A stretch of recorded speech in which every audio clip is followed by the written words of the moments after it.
Jadi waktu kita mengucapkan kata reformasi, sebetulnya itu terlambat. Yang kita perlu sekarang adalah istilah transformasi. Setelah lembaga polisi dan militer dipisahkan, sekarang nilai kesipilan itu kita transformasikan ke era ketika seluruh dunia mengalami, bahkan bukan lagi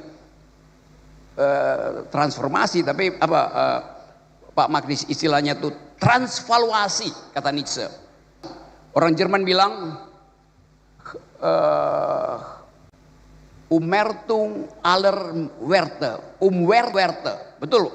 Ya, betul. Umwertung aller Werte, transformasi semua nilai itu. Jadi sekali lagi, kepentingan kita dengan reformasi kepolisian ini dimulai dengan transvaluasi.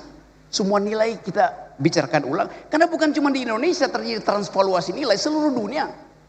Filipina, Nepal, Timor Leste, Itali, Prancis, semuanya ada dalam upaya untuk mencari nilai baru apa yang memungkinkan sejarah manusia itu dinaikkan satu oktav tuh.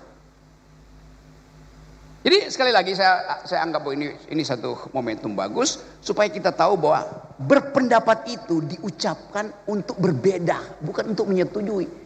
Pendapat hanya disebut pendapat kalau ada yang menentang pendapatmu. Anda berpendapat tidak ada yang menentang, itu artinya Anda lagi berdoa.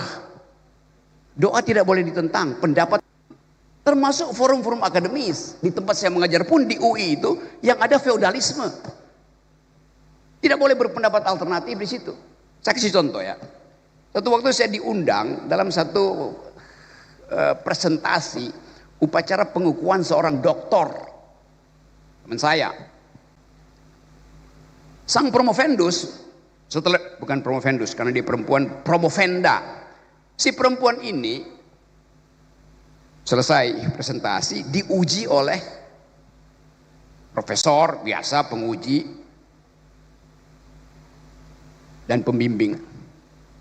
Pada waktu terjadi ujian, saya anggap pertanyaan memahami konsep, lalu saya angkat tangan. Saya bilang ada yang salah, saya mau bicara. Pemimpin sidang, Anda tidak bisa bicara. Loh kenapa? Anda bukan penguji dan Anda bukan pembimbing. Lalu siapa?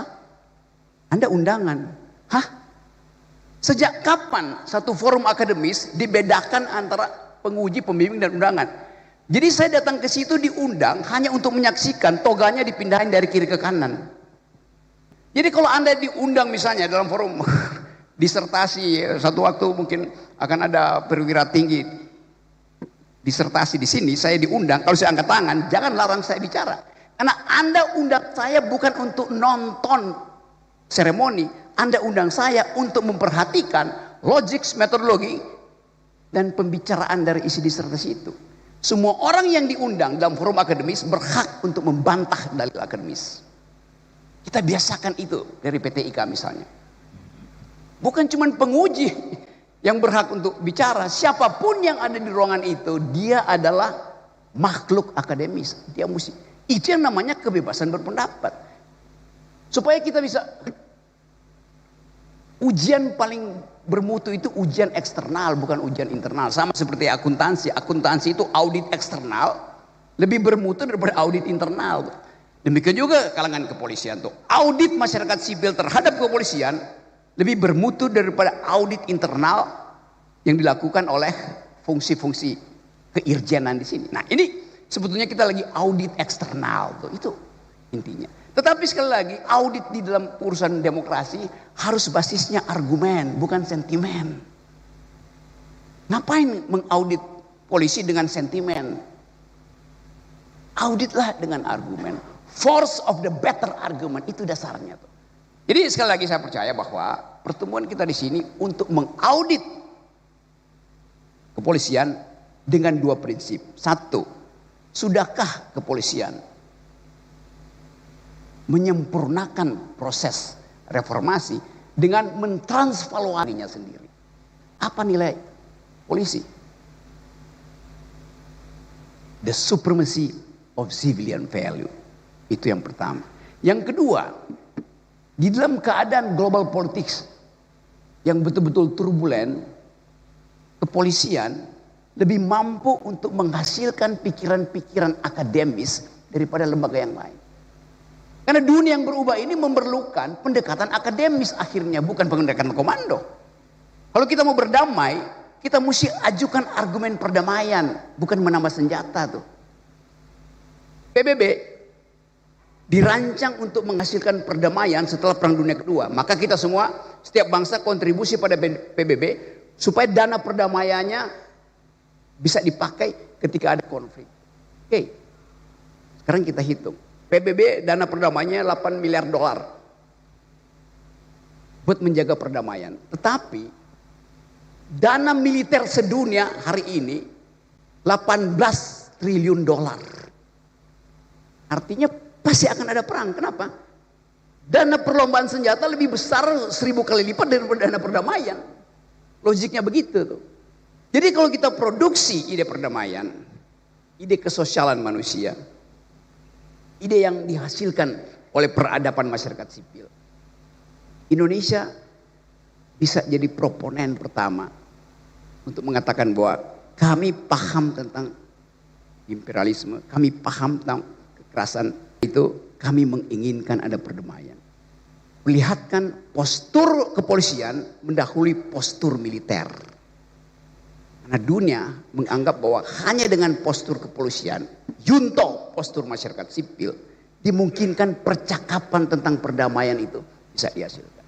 Oh ya, tapi pemimpinnya militer, Pak Prabowo militer. Mari kita kepung Pak Prabowo itu dengan nilai-nilai sipil. Karena kemarin dia bicara di PBB dengan nilai-nilai sipil.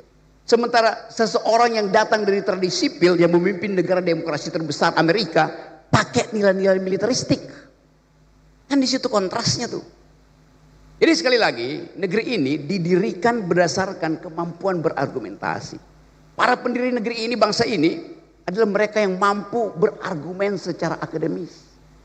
Haji Agus Salim tentu ada batas yang memang diatur undang-undang, tapi jangan tambahkan keterangan lain pada undang-undang yang mengatur kebebasan berpendapat. Yang memang diatur undang-undang, tapi jangan tambahkan keterangan lain pada undang-undang yang mengatur kebebasan berpendapat.